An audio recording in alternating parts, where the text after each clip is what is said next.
Hello दोस्तों, good evening. मैं एहसान Rao, prosthetist and orthotist rayon rehab से। आज हम आपको बता रहे हैं आर्टिफिशियल लेग, जो कि घुटने से नीचे का लेग है, जिन लोगों का एम्पुटेशन घुटने से नीचे हो जाता है।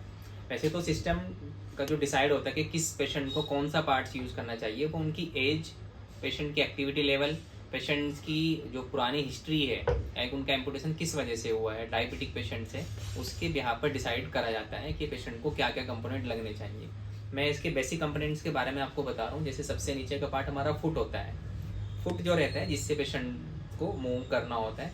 ये अभी विदाउट कवर फुट आपको हम दिखा रहे हैं, इसके ऊपर स्किन कलर का कवर भी आता है। ये फुट होता है, ये बीच का पार्ट, इसको बायलोन कहते हैं। इससे हाइट एडजस्ट करी जाती है कि कितना पेशेंट की हाइट है, उसके अकॉर्डिंगली कम ज़्यादा कर लेते हैं। ये बीच में अडेप्टर्स होते हैं जो रोटेशन करा जाता है कि पेशेंट का कितना डिग्री हमें पैर बाहर रखना है, कितना डिग्री पेशेंट का अंदर रखना है पैर। तीसरा पार्ट होता है ये शटल लॉक मैकेनिज्म। अगर पेशेंट को हम सिलिकॉन लाइनर दे रहे हैं तो इस पार्ट को शटल लॉक बोलते हैं। ये बटन दबाते हैं तो यहाँ से ये पैर हमारा बाहर आ जाएगा, और अगर आपने पैर डाला तो ये ऑटोमेटिकली बंद हो जाता है हमारा। तीसरा पार्ट ये सॉकेट बोलते हैं।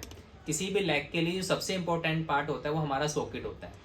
अगर आपने नीचे के कंपोनेंट्स अपने बजट के अकॉर्डिंग कम ज़्यादा भी आप यूज़ कर सकते हैं। ज़रूरी नहीं हर कोई कार्बन फुट ही यूज़ करता हो, ज़रूरी नहीं कि हर कोई शटल लॉक ही यूज़ करता हो।